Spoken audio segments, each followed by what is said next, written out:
Good morning and welcome, and thank you so much for joining us for episode number 36 of Business Unusual, Prospecting Through Uncertainty. We are delighted to have you with us today.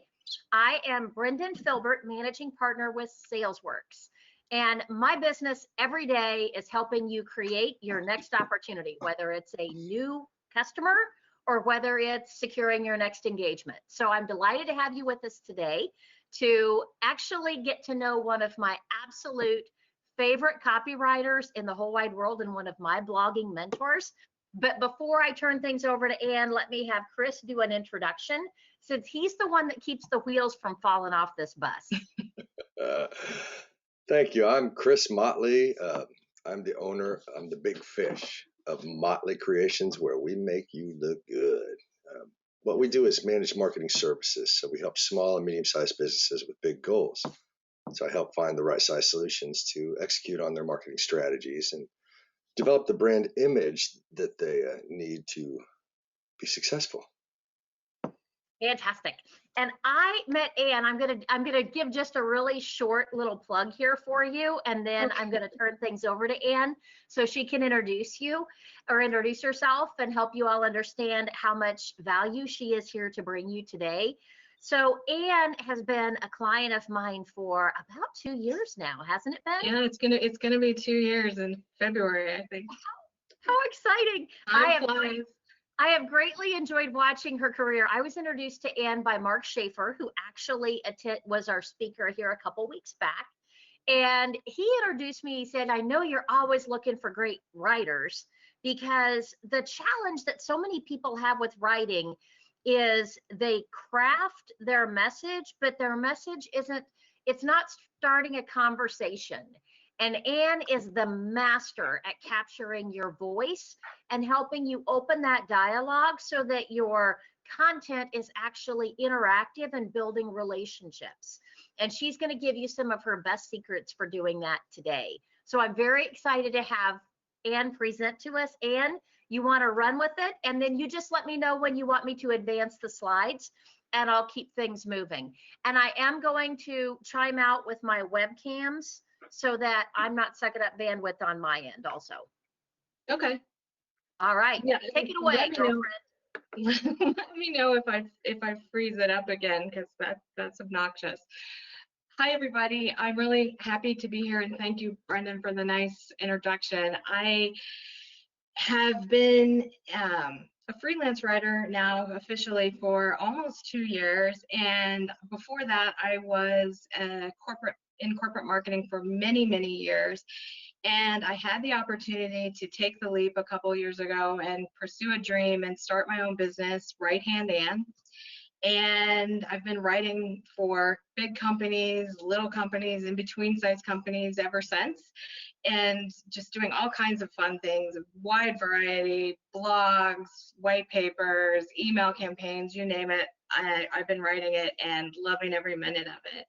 So I'm really happy to be here today, and you can go ahead and click it through, because a blog is, in my opinion, one of the best ways to form relationships, build relationships, nurture relationships with your current customers and prospects, and really prompt those conversations that you want to be having by showing off your expertise and keeping your name and your brand top of mind. And every business I know, at least every business person I know, that's what they're looking for.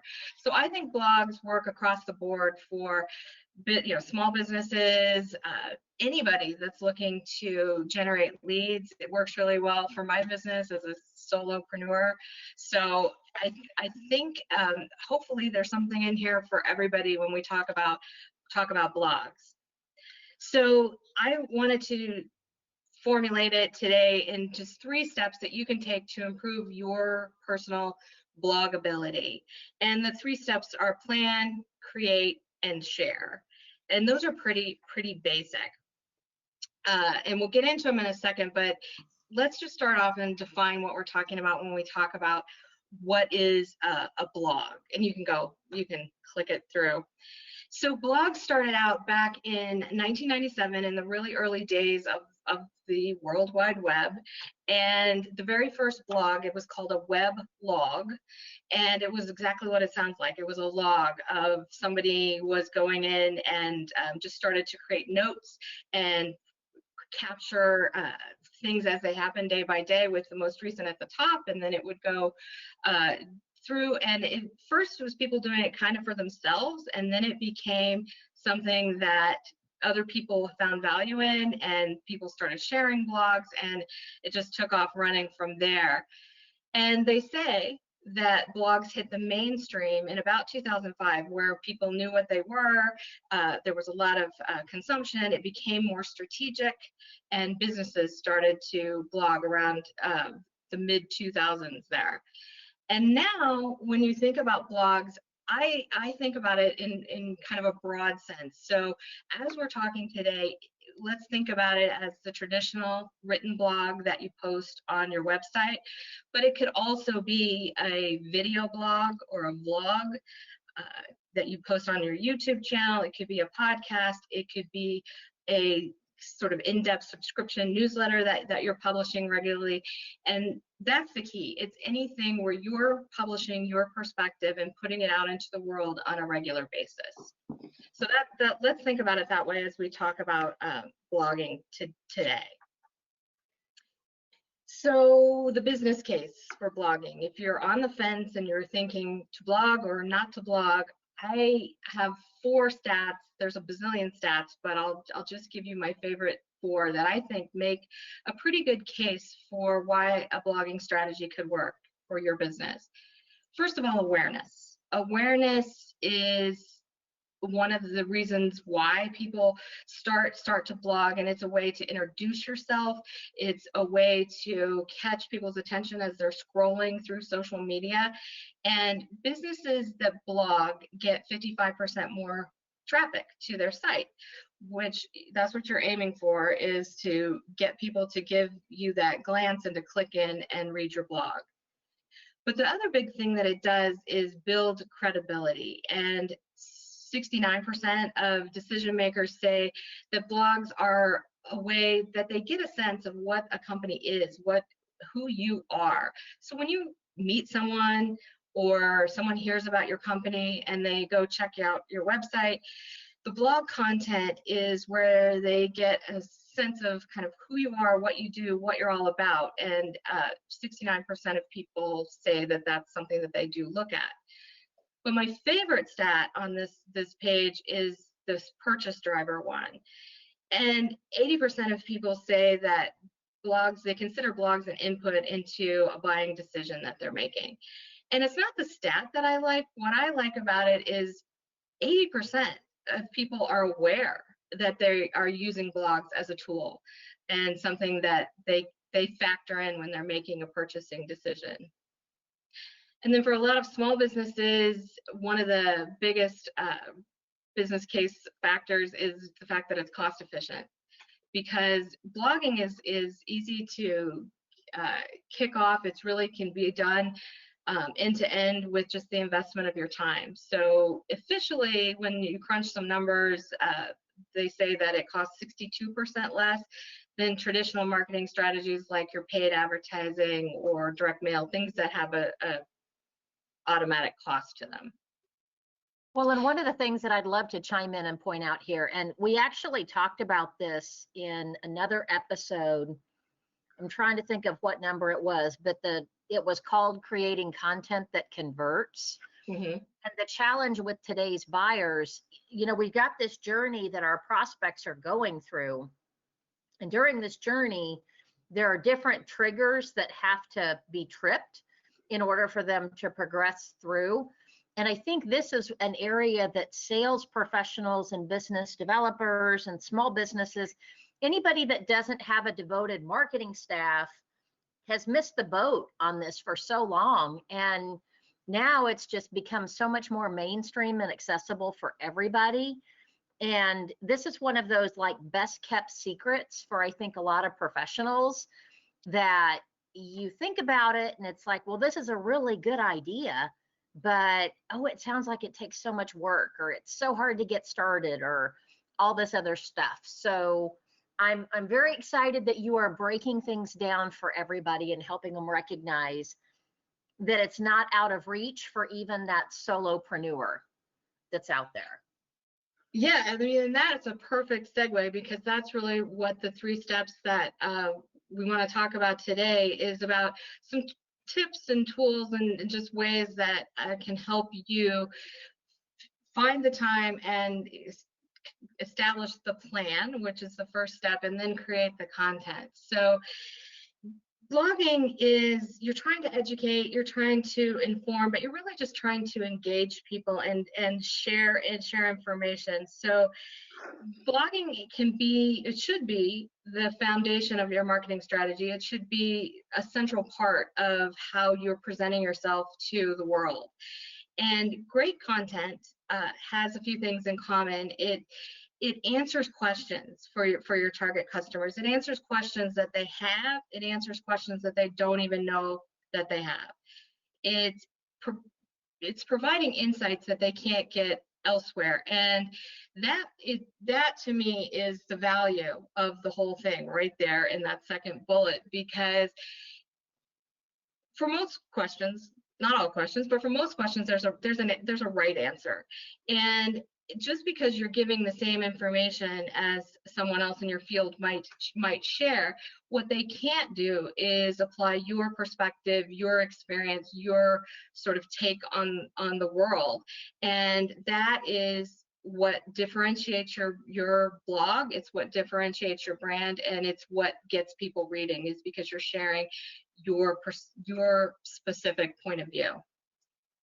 So from that standpoint, if you, on the next slide, the plan itself, it depends on what your objectives are. It depends on what your business is, but a blogging strategy has some key characteristics, and that's what I've tried to list here. And these are some things that you should think about as you're refreshing your blog strategy, or you're setting out on your blogging path. The first thing is the format that fits, and think about it from 2 perspectives. One, you want to think about a format that works for how your target customer wants to receive information, what's effective. And then the other aspect that you should think about is what's practical, what's realistic for you to produce on a regular basis. So if that's a written post or a video blog or a podcast, whatever it is, make sure that it fits both of those criteria. And then targeted. I can't stress this enough, but it's so much easier to write a blog when you know exactly who you're talking to. And that's about understanding your target audience and then taking it to the next level. It sounds kind of hokey, but what I like to do with clients is talk about their target audience, pull out a couple of personas, a couple of actual people that we can sort of create a composite profile of, and give them a name, get a picture, give them a personality, and line it up with the target customers, 1 or 2 that you're mainly going after, and write to Budget Betty or CEO Sam or whoever it is, and have that person in mind, because that's what helps you get conversational. That's what helps you relate your topic and share your expertise. So it's kind of fun, it's kind of hokey, but it works. And then just keep it relevant. Define what your lane is, and own it. Make sure that it's something that everything that you're sharing is something that's relatable and relevant to your target audience. And then actionable. That's key, and it seems obvious, but it is about not having your blog be a dead end. If someone clicks in and reads your blog or watches your video, what you want to do within it is give them something else to do, give them other opportunities. And it doesn't always have to be, ask me for a proposal or contact me. That's great if it fits and it seems organic and natural with the content. But it can also be read this other piece of content, or download a white paper that I put together. Just give them something else to do. And then related to that, keep it all connected with your content that you have out on your website by embedding links and giving, keeping them on your site, letting them explore, get to know you. If you've brought them there for a blog post, give them other information and showcase yourself by cross-linking within the content. And then shareable, you're creating this so that people read it. So when you sit down to make a plan, think about how you're going to share it out with the world through social media, through email. Have a very intentional plan about how you're going to put it out there and bring people back to your website or to your YouTube channel or whatever it is. But the most important thing, the single most important thing I think that is the true secret to blogging is consistency and practicing that consistency. The best practice is creating content, creating a blog on a weekly basis. And what I say to that is if you can do that and you can consistently produce content, fresh content, build out your website on a weekly basis, that's wonderful and you should do it. If that's just not going to fit with your audience or your time and what you can commit to, figure out what works for you. If it's every other week, if it's monthly, just figure out what that is and then stick to it, because that is the most important thing, is consistency of content and having that cadence that you establish and that to a certain extent your audience would come to expect, and you have that regularity in that presence. So then about step 2 is creating content, and this is the fun part for me, and it's also the part that I think people start to get a little bit daunted, but I'm going to break it down, and hopefully there'll be some tips that will help it become easier and sort of second nature as you go through it. But as you create content, the first thing that you should think about is where your reader is. And this is what Brendan was saying a second ago, is people are at different spots along the journey. Some of them are completely unaware that they might need you, that they have a certain challenge, and so it's about sparking that conversation, it's about sparking that awareness. Then you have people that are aware that they have a challenge they're looking to solve, and they become aware of some of the solutions that are out there that you offer. And then you have people who are aware of you, people who maybe already are engaged and are a current customer, and you're talking to all of these people through your blog. And so the best way I think to think about it is to think about creating content that's speaking to people along the path. And so certain posts you'll focus in on catching their attention and really demonstrating your experience and expertise, and then other posts you'll focus in on showing that you get it, you understand what the problem is and what they're facing, and educate, inform, and kind of bring them along in that way.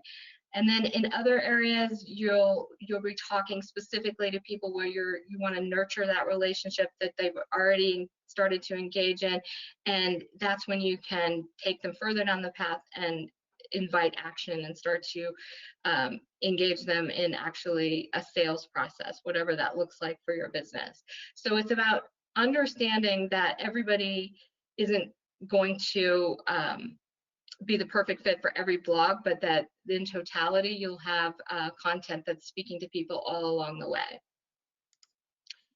So Anne, before we go forward, what I would love to do is, what are some of your best tips for recognizing where your prospects are at and finding all of this, finding all the access to this? So this is all great information. How do they get started with actually understanding the answers to this? Yeah, so what I do for myself, what I do when I work with clients and produce blogs, is to sort of take this rudimentary map that I've kind of pulled up and talk about talk about clients that you have, prospects that you have worked with, and people at different stages, and sort of map through what the different conversations are that you're having with people at these different steps along the way. And that kind of goes back to some of the profile work or the personas that I was talking about. Create a persona, and as you're talking about the personality that Budget Betty has, talk about her, where, before she's aware of the problem, talk about what the problems are specifically in her real life, and just articulating those helps you recognize what some of the sort of tipping points are from somebody going from unaware to aware. And once you know those, then as you map out content, you can kind of say, okay, I'm talking to Budget Betty. I don't know why she's my favorite today, but I'm talking to Budget Betty, and she recognizes this problem, and therefore she has that recognition. So I don't need to explain it to her. I just need to show her that I get it, and then I'm going to help her, and here's how, and I'm going to give her 3 tips today, or something on that. I mean, that's typically what I do. I think that's what you were asking, Brendan, but Absolutely. But it's really just about thinking about the things that you're already cataloging anyway, and just thinking about it differently so that you can translate it into a content map. And we're going to get to that in a second. I'll show you what I'm talking about as you start to map stuff out. But it's not just mapping out topics, it's also mapping out topics that frame up to these different stages along the journey. And this right here, everybody, is the key, and part of the reason why, well, it's probably a significant contributor to why Ann is absolutely one of my favorite bloggers, because what she's talking about now is making sure that your content is aligning and supportive of your sales process. So the goal of blogging is not just to put a bunch of content out there hoping that people are going to read something and maybe just accidentally stumble into your website where they may become a customer. She's talking about being super intentional about conversations that you would normally have with a prospect. That's how you pull it into your blogging, so that people that are out there that find you online, it's like your blogging can accomplish everything that a salesperson can do in representing you and your business. So that's what she's talking about here. So I just wanted to make sure that y'all are still with me. Don't go anywhere, because it's getting good. Yeah, I mean, that's essentially that's those stages there. That's the marketing funnel. That's the sales journey. People call it a lot of different things, but it's really about bringing people through and recognizing that everybody's in a different spot. So again, sitting down to create content, you want to take a walk in your customer's shoes, and that's about what I'm talking about here. Is when I sit down to write a very specific post, always put on their shoes. Always think about, who am I writing this post for? Where are they in the journey? What types of questions are they asking right now, or should they be asking right now? What do I want to tell them? And then what do I want them to do with it? What do I want them to remember, and what do I want them to do after this? What would be the ideal next step? And if you take 5 minutes before you write anything, and just kind of wrap your head around this, and it's really helpful, because again, it makes it intentional, and it makes it very easy to imagine somebody reading it. And that's really the best place to start, is imagining someone reading it and what you want them to take away. So we have a question here. Somebody's asking, do you focus on different awareness levels with different posts? Yes, that's what I do. Don't try to make every post work for everybody. Write very specifically to fit the different stages along the journey. Sometimes you can write to fit a couple of them. I mean, it's not like you have to be very, very narrow, but I think it's better if you have somebody in mind and the specific spot they are in the journey, and then relate that topic in that way and have that conversation through the blog. Correct. So next, this is what I was referring to about narrowing the focus. And you can go a lot of different ways with the blog, but as Brendan said, it's better when you're really intentional about it. And one of the best ways to do that is to narrow down your focus and figure out 3 topics, 3 categories that you can completely own, that is going to be relevant to your target audience, that is a perfect match with your expertise and your experience. So you have plenty to say and you're knowledgeable. And then that it also obviously has to tie back into your products and your services, and make it, the connection isn't hard. Your reader will be able to make that connection really easily. You can have 5 topics. I wouldn't go more than, or categories. I wouldn't go more than that, just because they start to overlap and it gets confusing. I like 3 because 3 is a great number. So if you click Brendan, it'll show you. It'll just, if you just click, yeah, there you go. An example. This is from my my strategy. So my content categories for blogging is content marketing strategy, blogging for business, and then click-worthy campaigns. So when I map out my content calendar, I am laddering up topics under one of these 3 categories. And the other cool thing about it is, if I realize that I'm getting a lot of topics under content marketing strategy, but not very much under click-worthy campaigns, then I know where I need to focus and build out Blogstorm a little bit more for topics. So that's what I'm talking about when I'm talking about categories. That's fine. You can go ahead. Woo. Okay. So I got to happy clicking.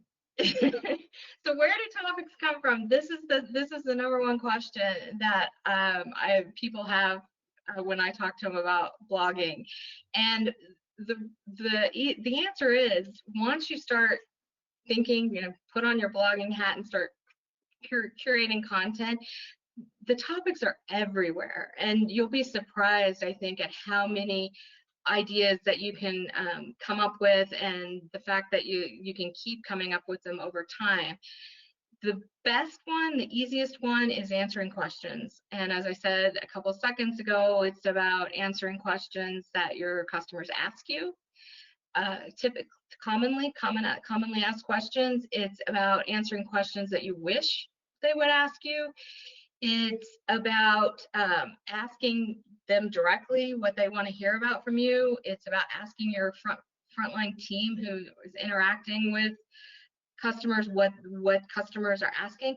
The great thing about questions is that it's a constantly renewable topic source, because people are always going to be coming up with different questions or different ways to ask you about your business, about your subject matter expertise. So questions, answers, easy place to start. You don't have to do a straight up Q&A, but they give you the jumping off point for the topics. Another way that you can get to questions that people are asking is, if you're really stuck, go into Google and just start putting in search terms related to your subject and see what the autocomplete suggests for what people are searching for in those topics and those subject areas. You might be surprised, but it does give you some spark, some ideas for what you can write about. And there's also a really cool tool called Uber Suggest. Yeah. That you can go in and start finding ideas for blogging about too. So that's by Neil Patel. It's a very, very cool thing. And I mean, there's a paid version, but there's also a free version. So that's where I get some ideas. Yeah, that's a great one too.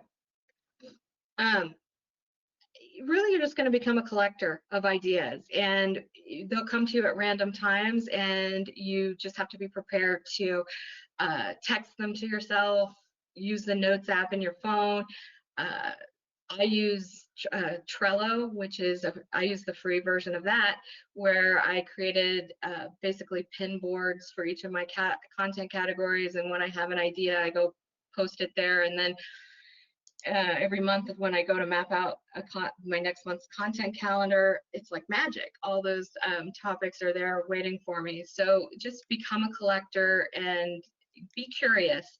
Go seek out information, follow influencers in your space, look at your competitors and what they're posting on their blogs. Just follow different things on Twitter, anything that's gonna give you things that, not literally your topics, but things that are gonna keep sparking ideas for you. And then blog storming. I can't recommend this enough. It's when you block out some time, you set a timer for 30 minutes, and you just sit there, and every idea you capture as you go. And when the timer goes off, you'll have plenty of ideas that you can then put together, some ideas, and make really nice blog posts. You might have a series of posts come out of that. It's just a great thing to do on a quarterly basis, or every couple of months. Just sit down and blog storm for topics, and sort of mine your brain for what you've been hearing about in your world over the last month or two.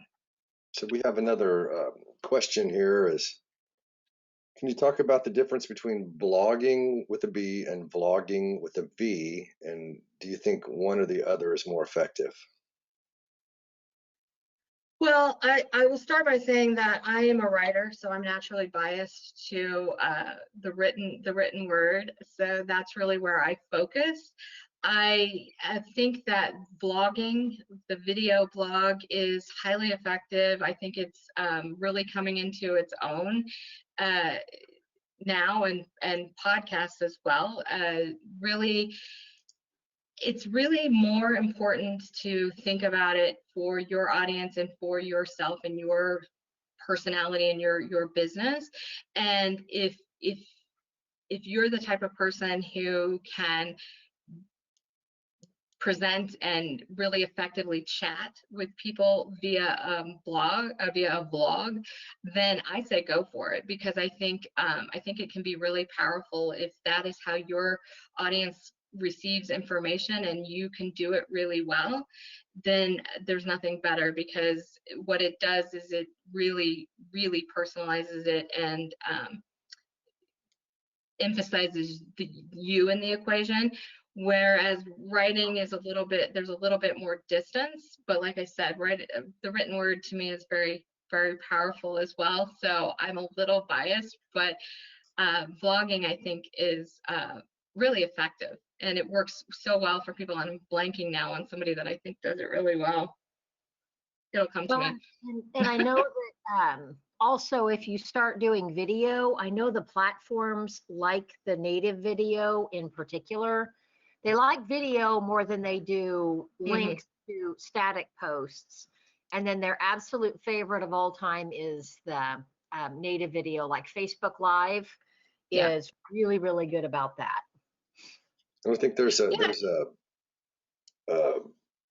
preference for what your target demographic is as well. So my age, I read, and I think that when you start getting to maybe, and I'm just thinking out loud, maybe like millennials and things like that, maybe would want to watch a blog more than read one.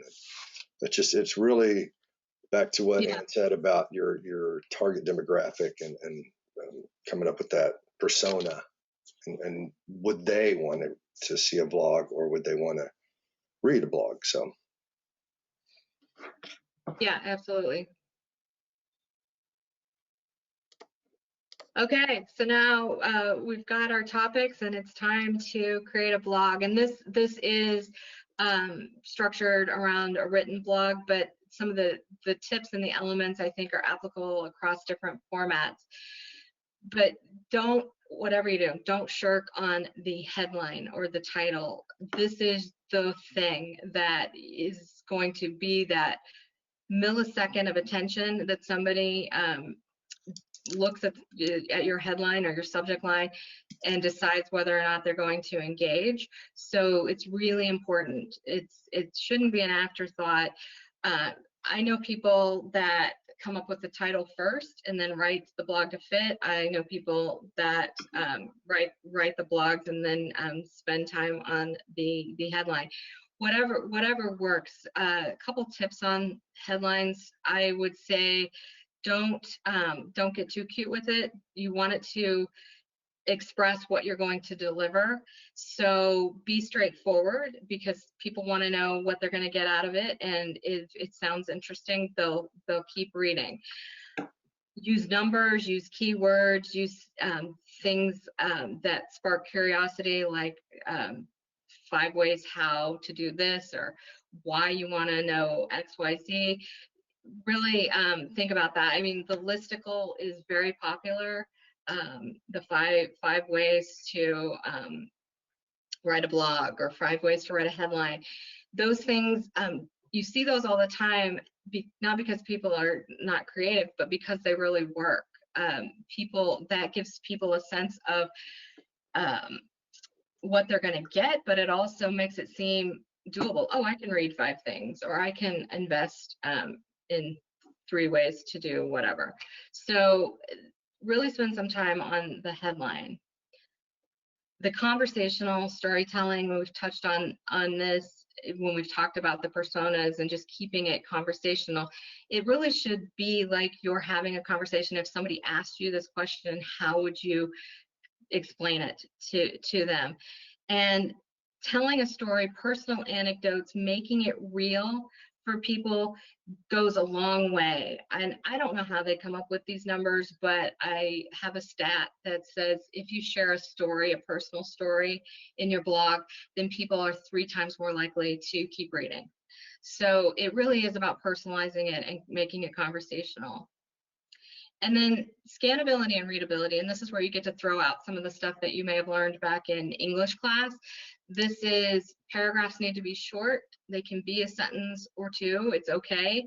You're really going for, people are reading on screens, and you need that, the eye needs that white space and that relief. So you want to add subheads, you want to add bullets, you want to add space in between paragraphs. So what you can see on the side here is a template. It's not the only template, but you've got your headline, and you put a paragraph or 2 into a compelling introduction that sets it up. You have a subhead. You go into your body copy of a few paragraphs broken up with bullets and subheads as well, and then you come back and close it out with a call to action, CTA, at the end. And then use visuals, use pictures throughout. Again, this not only helps break it up, and it also helps draw the eye through, and it can reinforce your message as well. And there's plenty of free places to get images. I use Unsplash sometimes, Pixabay. There's a lot of them. And I just saw one, I haven't looked at it yet, and I'm not going to remember the name of it, but it's vintage pictures, and it's free, where you can get old black and white pictures if that, for whatever reason, would work with your topic. But always end with an ask them to do something, give them something to do, have a call to action at the end. An actionable piece that you talked about earlier. Yeah, exactly. And then make it easy to share, which we also talked about. And I did want to let everybody know that I think it was 3 episodes ago, Chris actually walked through the nuts and bolts of setting up your blog, and he provided, oh gosh, I guess it was 3 or 4 different sites to be able to snag free pictures, and even some that are paid pictures, but he did dig into the whole technical aspect of that. So you're going to want to make sure that you go back to the YouTube channel and look at our other topics on this, because we have dug extensively into blogging, because this is such a critical element to your sales process. So just to reiterate, these are the secrets to creating content, the do's and the don'ts. Don't create post by post. do it in batches, and that way it becomes less daunting. You feel really organized. You have something ready to go for the next few weeks. Don't assume you're going to find the time.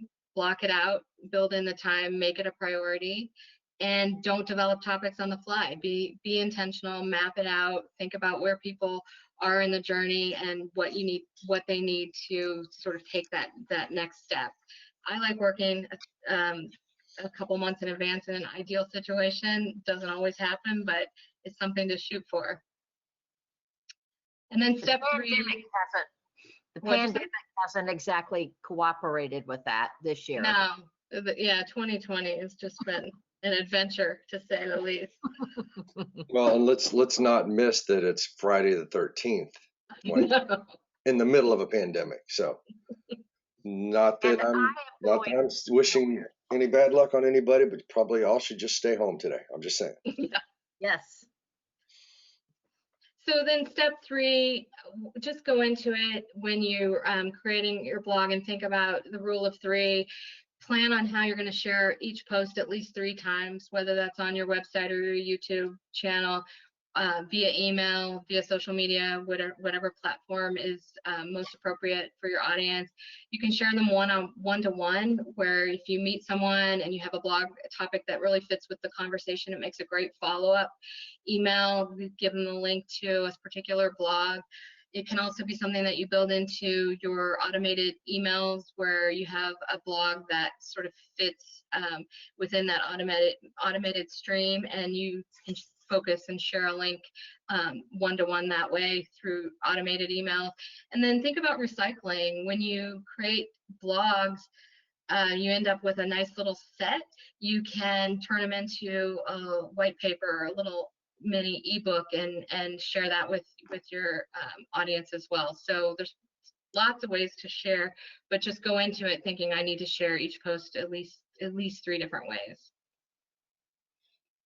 And that's it for me. I'm happy to take questions. I did want to let you know that if you go to my website, which is righthandan.com, and there's a 51 proven topic ideas that you can download as a way to jumpstart your blog storming process. And what I did in that is I mapped them out to the 4 different stages that we were talking about, from the unaware to the aware, so that there's topic ideas for each stage along the journey. If you'd like to take a look at that, just go to righthandan.com.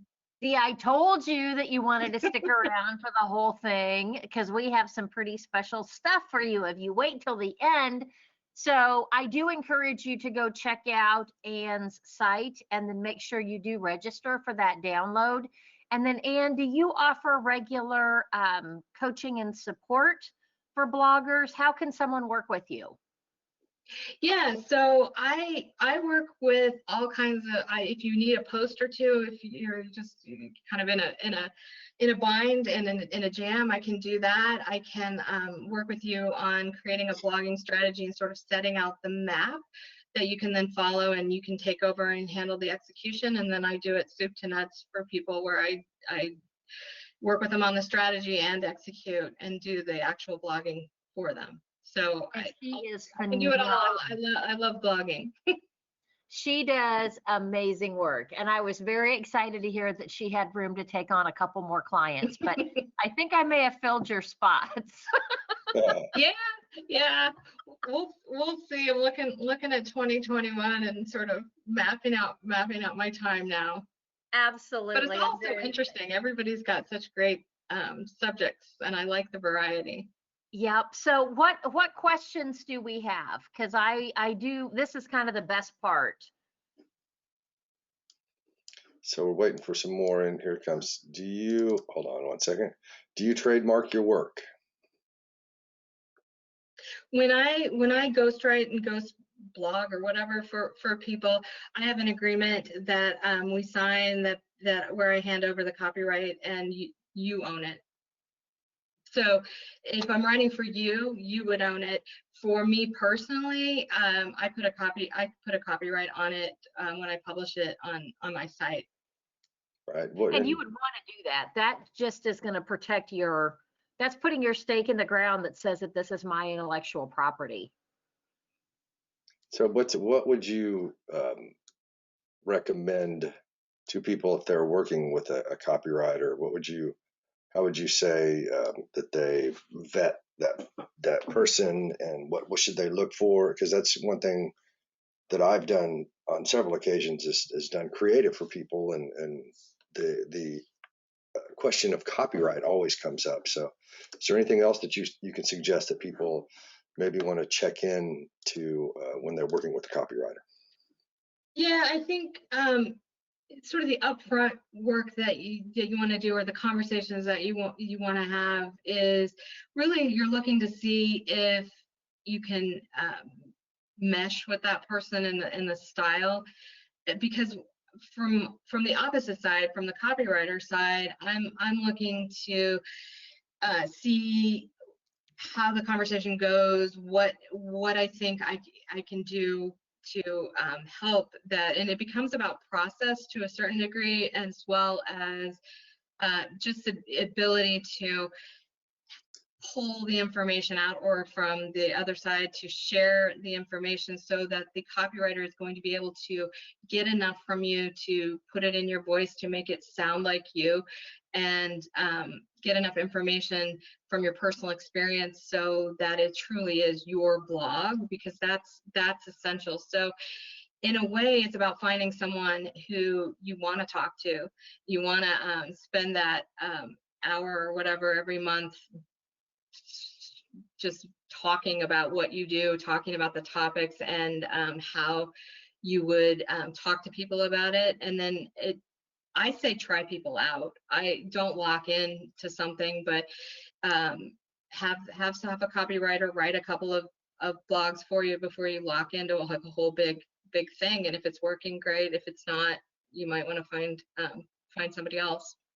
And Anne just summarized right there why I absolutely love working with her, because I know too many different copywriters that what they'll ask you to do is send you over your competitors' blogs, and then they'll rewrite what other people are doing. And you miss out on that key part, which is the starting a conversation. And it really does need to be in your voice. And that's one thing that Anne does a phenomenal job with, is capturing your voice. I mean, if she writes a piece for you, then it's going to sound like you are writing it. And that's really important when you're interviewing someone, that you do find someone that has a good reflection.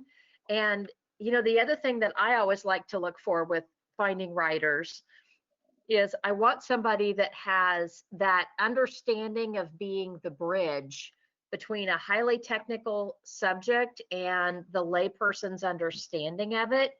Because sometimes when you get, like Anne does a phenomenal job with financial services and banking, and some topics that might seem dry, but they're really important. And she does a super good job of taking that really technical information and making it understandable and approachable for somebody to say, oh, I didn't know that, but I don't feel stupid because I didn't know that. So we have another question here. Is that somebody just asked, how often is too often to blog? There definitely probably is, but again, it goes back to audience. I think there are people that blog a few times a week, and I don't really advocate that. I think weekly is plenty, because you want it to be something worth somebody investing their time in, and you want to be able to put time in. And that's what I think social media is for, those off the cuff kind of things. If you in posting things on a regular basis and more frequently, but save your blog for something that becomes part of your permanent library and part of your overall experience, because each blog has a purpose, but when you put them all together on your site and you build it out and you have a year's worth or 2 years worth, they also have a power in how they work together. And so I would say too often would be multiple times a week, and then just judge it by your audience and sort of how often you want to talk to them and have something meaningful to share with them. Excellent. You guys heard it. You heard it straight from her mouth. It's, again, your audience, right? It's all about the audience. Yeah, we're just about out of time here, but I want to make sure that everybody knows we're going to send out some links and things like that to this video. And Ann's website is Right, as in WRITE, Right Hand Ann. And if you have any more questions, y'all have asked some great questions here. And I think if you have any more, I'm sure you can email her or give her a call and set up some kind of a meeting with her. And I'm sure she would be glad to talk to you. So. And you want to connect with Ann on LinkedIn. She does a phenomenal job of sharing wonderful content on LinkedIn. And she's actually one of the thought leaders. I know that she has had several trending posts on LinkedIn as under content marketing. So she's kind of a bigwig in this space. Yeah. So we've been honored to have you. Hashtag content marketing. Yes. Yes, which is very exciting. Well, and for those of you that are continuing to hang out with us through the Q&A, we have something extra special. Chris and I are putting together next week. We're launching it. It's going to come out Monday morning. There is a mini training series that we are going to be doing to help you get your prospecting in order. So if you're kind of struggling with that whole, how do I refresh and refocus what I'm doing? How do I get excited? We're coming up on the holidays. We have election week that lasted 35 years. I mean, there's just so much going on right now. And we're going to be here in order to help you just get organized. So make sure you go register. There is I think we've got a link here that people have to go sign up for this. It is. It's just, sorry, it came through. It was blue. So I changed it to white, but for some reason, we'll send out that link with the email as well. It will come out, and we would absolutely love to have you join us. And remember to check out our sponsor for this webinar and our series every week is the Women's Business Center 1KC for Women. And you don't have to be a woman in order to participate in their entrepreneurship series and the different events that they have going on. They have tons of stuff available. I encourage you to check them out at kansascitywbc.eventbrite.com. So make sure you go check them out. And then as always, if you have any questions for either Chris or myself, or you've got some ideas for things that we can help you with, we've got a lot of topics lined up through the end of this year.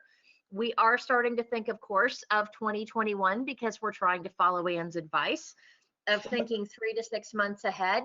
So do let us know what topics you're interested in, because I do want to make sure that I go find other amazing presenters like Ann to come and share their insight and knowledge with you. And Ann, I want to say thank you so much for taking time with us today and giving us such great information about blogging. This was wonderful. So, and remember to go to our YouTube channel, please, and Sales Works with a Z, and subscribe. There's a ton of great content there, a ton of great speakers like Ann.